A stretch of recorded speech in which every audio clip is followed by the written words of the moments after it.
Hello बच्चों, कैसे हो आप सभी लोग? उम्मीद करता हूँ आप सभी अच्छे होंगे। तो आज का जो अपना सेशन है वो होने वाला है कि यूनिट्स के लिए कौन-कौन सी सिस्टम काम में लिए जाते हैं। पहले कौन से लिए जाते थे, आज अपन कौन सा यूज़ में लेते हैं। तो पहले बेसिकली 3 सिस्टम्स थे अपने पास में, जिनको अपन नाम देते थे एमकेएस, सीजीएस और एफपीएस, है ना? कुछ नहीं है, बस आप नाम ध्यान रखिए और ज़्यादा इसमें है कोई नहीं। एमकेएस में क्या होता था, जो अपना लेंथ होता उसको मीटर में लेते थे, जो मास होता था उसको किलोग्राम में लेते थे और टाइम को सेकंड में लेते थे, है ना? Metre, kilogram, second. सीजीएस ये सेंटीमीटर में है, ये ग्राम है, सेकंड है। क्या है ये? लेंथ, मास एंड टाइम, इन तीनों की ये यूनिट होती थी, ठीक है ना? उसके बाद में है एफपीएस। एफपीएस में क्या होता है कि जो लेंथ होता है उसको फुट में लेते हैं और मास को पाउंड में लेते हैं और टाइम को किस में लेते हैं? सेकंड में। मैंने बोला व्यवहारिक रूप में यानी प्रैक्टिकली तो आज भी इनको काम में लेते हैं, लेकिन बाद में क्या किया, एक इंटरनेशनल सिस्टम बनाया गया सभी का, ठीक है ना? कि पूरी दुनिया में वो चीजें क्या होनी चाहिए, वैलिड होनी चाहिए। अगर वैलिड है तो उसका नाम दिया गया एसआई। एसआई का देखो फुल फॉर्म ना अलग ही निकलेगा, इसको बोलते हैं सिस्टम ऑफ इंटरनेशनल यूनिट्स, है ना? कुछ अजीब सा यार। हाँ, अब क्या हुआ, 1973 की आसपास की बात है, मुझे एग्जैक्ट तो याद नहीं है कितना है, बट उतने के आसपास है। वही मीटिंग हुई उन लोगों की एंड मीटिंग में तय किया गया कि हम क्या रखेंगे, इन सबको हटा के एक चीज रखी गई, ऐसा ही सिस्टम, कि हम आज के बाद में पूरे पूरे ऑल ओवर इंटरनेशनली किसको मानेंगे, ऐसा ही सिस्टम को, जिसके अंदर जो अपना लेंथ है उसको किस में माना गया है, मीटर में माना गया है, टाइम टाइम को सेकंड में माना गया है और उसको किलोग्राम में माना गया है, और टाइम को सेकंड में मतलब मास को किलोग्राम में माना गया है। यानी एमकेएस जैसा ही है कुछ कुछ, ठीक है ना? हाँ, लेकिन नाम क्या पड़ गया इसका, एसआई सिस्टम। अब एसआई सिस्टम नाम है इसका, क्या नाम है? एसआई सिस्टम, ठीक है ना? हाँ, तो एसआई सिस्टम में क्या होता है, एसआई सिस्टम में कौन सी चीज कैसे काउंट होती है, ये सब चीजें, और वही चीज सीजीएस में क्या बन जाती है, इन सब चीजों को अपन देखेंगे, ठीक है ना? तो अपन आज पढ़ लेते हैं प्रीफिक्स क्या होते हैं। तो किसी भी यूनिट के लिए ना प्रीफिक्स बहुत ज्यादा इंपॉर्टेंट बन जाते हैं। क्या होता है, कई बार ना नंबर अपने लिए इतना बड़ा बन जाता है, न्यूमेरिकल वैल्यू, कि उसको बोलना अच्छी बात नहीं होती, मुझे अच्छा नहीं लगता बार बार। जैसे मैं बोलूं कि अभी आप कितने घंटे पढ़ते हो, मैंने क्या पूछा कितने घंटे पढ़ते हो, आप आंसर दे रहे हो कि मैं 3600 सेकंड पढ़ता हूं, ऐसे आंसर दिया आपने, और मुझे उसको घंटे में कन्वर्ट करना पड़ेगा, है ना? तो क्या है, ये एक यूनिट से दूसरे यूनिट को कन्वर्ट कर नहीं कर रहे, यूनिट तो वही रहेगी, आपकी क्वांटिटी नहीं बदलेगी, ठीक है ना? उसका प्रीफिक्स चेंज हो जाएगा। जैसे टाइम है वो टाइम ही रहने वाला है, लेकिन आप किस में मेजर कर रहे हो, आप घंटे में मेजर कर रहे हो, सेकंड में मेजर कर रहे हो, या मिनट मेजर कर रहे हो, या दिन में मेजर कर रहे हो, महीने में, सप्ताह में, साल में, शताब्दी में, दशक में, किस में मेजर कर रहे हो, ये भी तो इंपॉर्टेंट है ना? हाँ, क्योंकि जितना, अब जैसे सबसे छोटी इकाई क्या होगी, सेकंड होगी ना। अगर मैंने एक साल को एक साल ना लिख के सेकंड लिखना शुरू कर दिया, तो मुझे कितने ज्यादा डिजिट लिखने पड़ेंगे, अंक लिखने पड़ेंगे ना, बहुत ज्यादा। उसके जगह अच्छा है ना, उस उतने अंकों की जगह मैं लिख दूं एक, और अब वो इतने सेकंड नहीं रहे, वो क्या बन गया, एक साल बन गया। बहुत सिंपल सा है। जैसे मैं एक दिन की बात करूं, वन डे की, है ना? जैसे पूछो एक मिनट में कितने सेकंड होते हैं, तो आप बताओगे 60 सेकंड। हाँ, तो वहां तक चल जाएगा। यानी एक मिनट से कोई अगर छोटी क्वांटिटी है तो अपन किस में मेजर करेंगे, सेकंड्स में। अगर एक मिनट से बड़ी क्वांटिटी होगी, जैसे 5 मिनट 30 सेकंड है, तो अपन क्या बोलते हैं, 5.5 मिनट हो गई। तो यानी अब मिनट में कवर करेंगे इसको। और ऐसे मान लो 3-4 घंटे हो गए, तो फिर क्या हो गया, मिनट से बड़ा आ गया ना, फिर घंटे में कवर करते हैं। उसके बाद में क्या होता है, घंटे से क्या बन जाता है, दिन बनता है, और दिनों से क्या बनता है, सप्ताह बन जाता है। तो जैसे जैसे क्या होता है, वो क्वांटिटी बढ़ने लगती है ना, तो उसका अपन को प्रीफिक्स भी चेंज करना पड़ता है।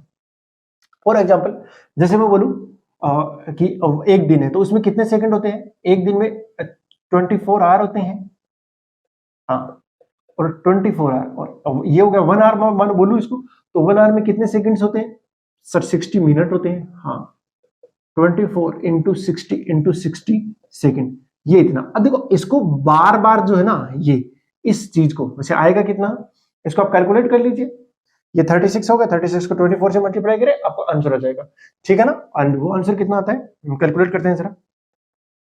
ये आएगा 36 और इंटू 24, कर लो, कितना आता है, 6 चौकी 24, असल लगी 2, 12 और 2 14, 72, 4 6 8, आएगा 864, डबल जीरो पे आ जाएगा, इतने सेकंड। यानी 86,400 सेकंड होते हैं एक दिन के अंदर। अब बार बार, अब इसका डबल हो गया, 2 दिन हो गए तो इतने सेकंड लगेंगे, तो ये ऐसे पढ़ने में थोड़ा अजीब नहीं लगेगा? तो बार बार इस इतने की जगह अपन क्या लिख देंगे, बार बार क्या लिख देंगे, एक दिन होता है भाई। अब इतना जब भी आ जाएगा, अब आपको बहुत सारे सेकंड दे रखे हैं, आपसे दिन पूछे गए तो क्या करोगे, इसका भाग दे दो, सीधी सी बात है, क्या निकल जाएगा, दिन निकल जाएगा। इससे क्या होता है, आपको सहूलियत मिल जाती है उस यूनिट को ठीक तरीके से पढ़ने में। तो यूनिट को पढ़ने में क्या होता है, कई बार दिक्कत होती है, इसलिए क्या करते हैं अपन, प्रीफिक्स का यूज करते हैं। एक और एग्जांपल से मैं थोड़ा सा आपको समझाने का प्रयास करता हूं। जैसे 1 मीटर, लेकिन 1 मीटर पता है कितना होता है, 100 सेंटीमीटर होता है, लेकिन मुझे इतना सा इसकी लेंथ मेजर करनी है तो किस में करूंगा, मीटर में नहीं करता, इसकी सेंटीमीटर में करता हूं। जैसे 12 सेंटीमीटर, इसकी हाइट कितनी आ गई, 12 सेंटीमीटर आ गई, ठीक है, यहां तो सेंटीमीटर कर लिया, लेकिन अगर मुझे मेरी हाइट मेजर करनी है तो वो कितने मेजर कर सकते हैं, फुट में करते हैं, ठीक है ना, तो वो फुट में करेंगे, कितना फुट आ रहा है, ठीक है, तो यानी मैं फुट में भी मेजर कर सकता हूँ, और किस में मेजर कर सकते हैं, मीटर में भी कर सकते हैं, मेरी हाइट, हाँ वो मीटर में कर सकते हैं। लेंथ है उसको, जैसे कितना दूर है, मैं बोला कि मेरा घर ना सिक्कर से इतना दूर है, देखना जरा,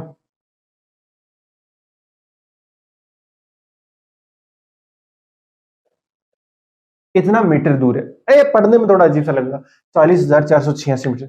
अब क्या इसमें जो एक हजार आता है ना, बार बार क्या रहा है, हजार, कोई बोलेगा मेरा जो घर है वो 20,000 किलोमीटर दूर है, कोई बोलेगा 10,000 किलोमीटर दूर है, तो इसमें हजार बार बार आ रहा है ना, हजार बार बार आ रहा है, किलोमीटर नहीं, सॉरी मीटर, हाँ, कोई बोले मेरा घर है 40,000 मीटर, कोई बोले 20,000 मीटर, कोई बोले 10,000 मीटर, तो ये क्या दूरी बताना चाह रहे हैं, तो उस हजार की जगह एक चीज रखी दो ना, तो क्या आपको बोलना ना पड़े बार बार उस हजार की जगह, उस हजार की जगह रखा गया किलो, क्या रखा गया, किलो, तो इसको बाद में बोलेंगे अपन क्या है, ये मेरा घर है कितना दूर, 40 किलोमीटर। तो देखना ये चीज छोटी बनी कि नहीं बनी, तो न्यूमेरिकल वैल्यू को कई बार छोटा अपने हिसाब से एडजस्ट करना है कि नहीं, अपन जब सामान्यतः जनरली रीड करते हैं तो 1 से 100 तक के नंबर इजीली कर लेते हैं, है ना, उसके ऊपर वालों को फिर अपन कन्वर्ट करते रहते हैं, यही पूरा का पूरा रूल है, यही मतलब प्रीफिक्स का रूल है। अभी मैं और भी बहुत शानदार शानदार एग्जांपल से आपको समझाने का प्रयास करूंगा, पहले थोड़े से प्रीफिक्स समझ लेते हैं कि क्या क्या होता है, ठीक है ना। तो देखो मैं यहां से लिखना शुरू करता हूं, और जैसे 10 है, 10⁻²है, 10⁻³ है, 6 है, 10⁻৯ है, 12 है, 15 है और 18 है। ये वो प्लस वाले हैं जिनको मैं भी आपके सामने बताऊंगा क्या। चलिए मैं अब आपको बता दूं, जैसे ये 10 है, इसको लिखते हैं डेका से, है ना, और इसका सिंबल जो है वो लिखते हैं डी से, ठीक है ना, डी ए से लिखते हैं, डेका, डी ए, और इसको लिखते हैं हेक्टो, तो इसको लिखते हैं हेक्टो, ठीक है ना, एच से लिखते हैं, ठीक है, हेक्टो, एच से। इसको लिखते हैं किलो, किलो का मतलब ये सिंबल है यहाँ पे, है ना, इसको लिखते हैं के से, ठीक है। ये आ गया मेगा, इसको लिखते हैं कैपिटल एम से, कैपिटल एम से, और ये है मेगा के बाद में गीगा, गीगा को लिखते हैं जी से, और ये है टेरा, टेरा को लिखते हैं टी से, ये है पेटा, पेटा को लिखते हैं पी से, और ये एक्सा, एक्सा को लिखते हैं ई से। इस तरीके से ये इनके सिंबल है। अभी थोड़ा सा मतलब समझने का प्रयास करते हैं, है ना। देखो अगर आप, छोटा सा एग्जांपल समझाता हूँ, कहानी समझिए। मान लेते हैं आप किसी दुकान पे जाते हैं जो मिठाई की दुकान है, और मिठाई की दुकान वाले को बोलते हो कि भैया मुझे 2 किलो लड्डू दे दो। आपने क्या मांग लिए, 2 किलो लड्डू मांग लिए। इसका मतलब क्या है, उसको थोड़ा सा समझने का प्रयास करते हैं। एक्चुअली आपने बिल्कुल गलत सेंटेंस बोला है, ठीक है ना। 2 किलोग्राम लड्डू का मतलब होता है 2000 लड्डू, क्योंकि किलो का मतलब किना है, किलो का मतलब ही हजार है। देखिए आपने बोला 2 किलो लड्डू, ना ऐसे बोला लड्डू, तो ये कंप्लीटली गलत तो स्टेटमेंट नहीं, वैसे नहीं बता रहा हूं कंप्लीटली, लेकिन लेकिन वो जो आपको देगा ना वो चीज गलत देगा। आपने मांगा कुछ है, देगा कुछ, वो आपको 2 किलोग्राम लड्डू देगा, वो आपको 2 किलोग्राम लड्डू देगा, आपने मांगे हैं 2 किलो, समझे ना। वो आपकी उसकी अंडरस्टैंडिंग इतनी अच्छी है कि ना उसे मतलब है ना उसे, आपको तो 2 किलोग्राम मिल जाने। तो मिलेगा क्या आपको, आपको मिलेगा 2 केजी लड्डू मिलेंगे। 2 केजी का मतलब होता है 2000 ग्राम लड्डू। इस बार आपको मास मिलेगा, पिछली बार नंबर मिले थे। ये संख्या ही तो बताइए आपने, 2 किलो लड्डू का मतलब कितना हुआ, 2000 लड्डू। अब बोलो 5 किलो रुपए, इसका मतलब क्या हुआ, 5000 रुपए। किलो का मतलब ही कितना है, हजार है भाई, किलो लगा दिया, उसका मतलब क्या निकाला जाएगा 1000 से। तो जिसके आगे भी किलो लग गया उसकी जगह मतलब कितना है 10⁻³ है। बात समझ गए? जैसे मैं बोलूं 3000 मीटर, कितना है 3000 मीटर, यानी ये जो 1000 है वो क्या बन जाएगा किलो, तो कितना बनेगा बोलो 3 किलोमीटर। बहुत ही सिंपल हो गया मेरे ख्याल से, है ना? बहुत ज्यादा सिंपल है चीजें। देखो जरा ध्यान से, 1000 का मतलब ही क्या है किलो है, बस उसका मतलब और कुछ भी नहीं है, इसीलिए तो प्रीफिक्स है भाई, वो पहले लगता है। ठीक है, तो ये क्या है यूनिट से जस्ट पहले लगता है, इसीलिए इसको प्रीफिक्स भी बोलते हैं। थोड़ी सी और अपन समझने का प्रयास करते हैं। देखिए जो मेमोरी होती है ना, मेमोरी मतलब जो आपके पास में डिस्क वगैरह होती हैं, या फिर पेन कार्ड होता है, मेमोरी कार्ड होता है, फोन का स्टोरेज होता है, उनकी जो सबसे छोटी यूनिट होती है वो बिट्स होती है। क्या होती है? बाइट बोलते हैं। सबसे छोटी बाइट होती है, और 8 बिट्स मिलके बनता है बाइट, है ना? और इसको बेसिकली बी से लिखते हैं। किससे लिखते हैं? बी से लिखते हैं। इसका सिंबल क्या होता है? मेमोरी का बी होता है। ठीक है, अब देखना, अगर वो 1000 के इक्वल हो जाए, किसके इक्वल हो जाए? 1000 के इक्वल। जब वो चीज 1000 के इक्वल होती है ना, 1000 का मतलब क्या हुआ? अगर वो 1000 बाइट हो गया, उस 1000 को क्या लिखते हैं? किलो। इसी को तो लिखते हैं हजारों किलो, तो क्या बन जाता है किलो बाइट। किलो बाइट का मतलब केबी। आपने देखा होगा कि आपकी इंटरनेट की स्पीड केबी में आ रही है, इसका मतलब कितने बाइट आ रहे हैं, है ना, पर सेकंड के हिसाब से। और अगर वो बन जाता है क्या 10⁻6 बाइट, इसका मतलब क्या होगा? 10⁻6 का मतलब क्या होगा? मेगा। इसका मतलब क्या होगा? मेगा।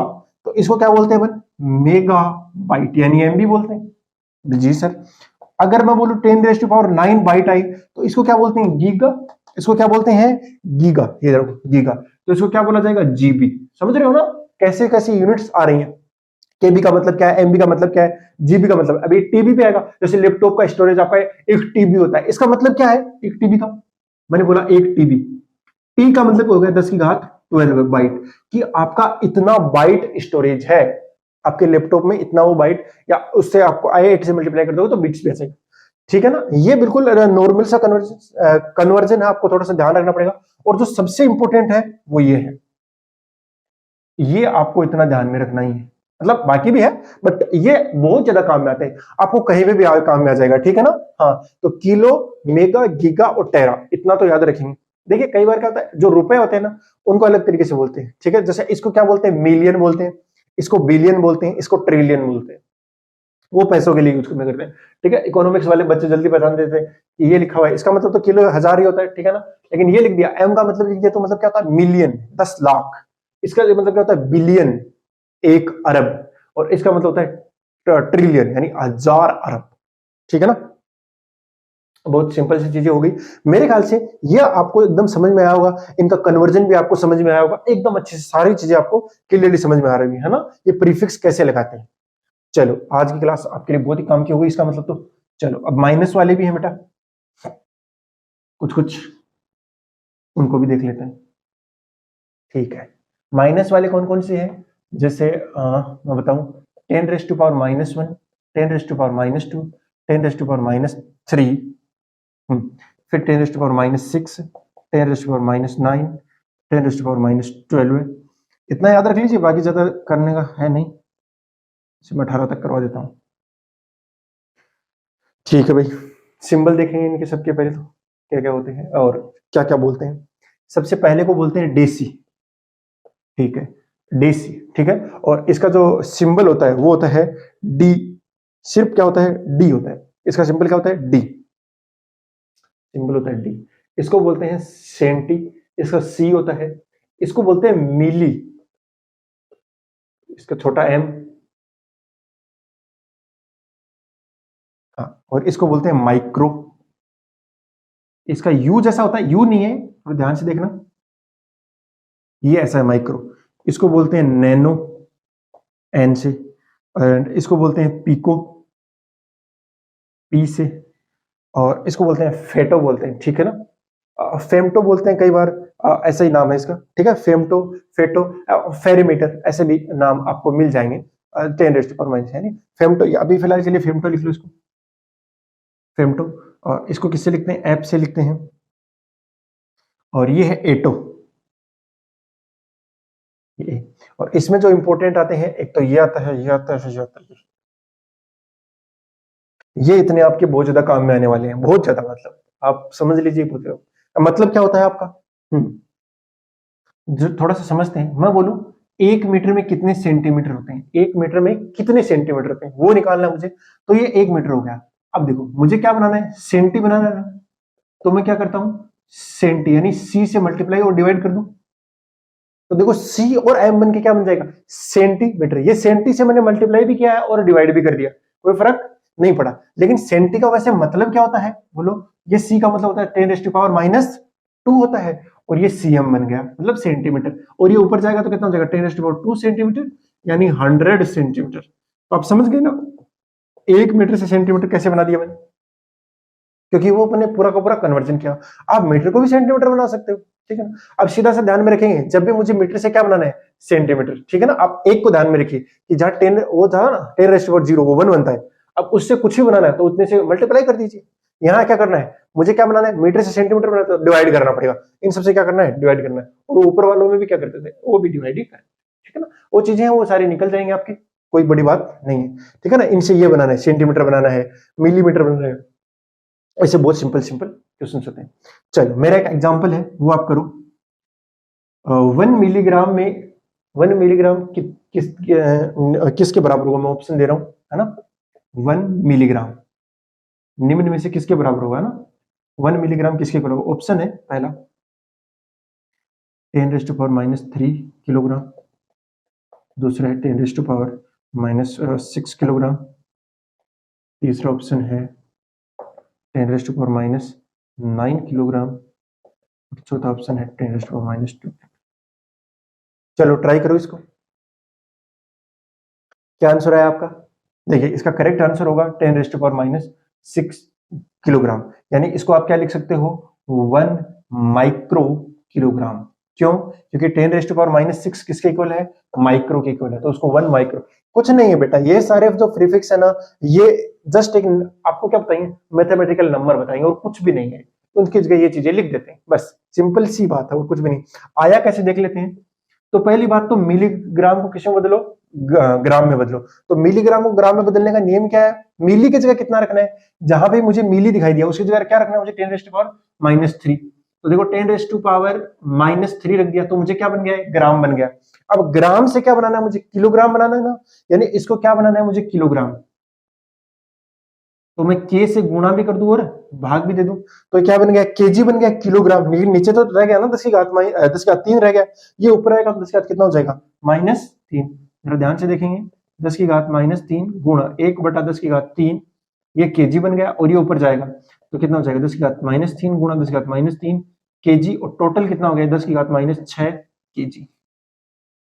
यानी 1 मिलीग्राम 1 माइक्रो किलोग्राम के बराबर होता है, ठीक है। और इसका मतलब क्या होता है समझते हैं थोड़ा सा, मतलब 1 मिलीग्राम का मतलब समझते हो, 1 ग्राम का 1,000वां टुकड़ा।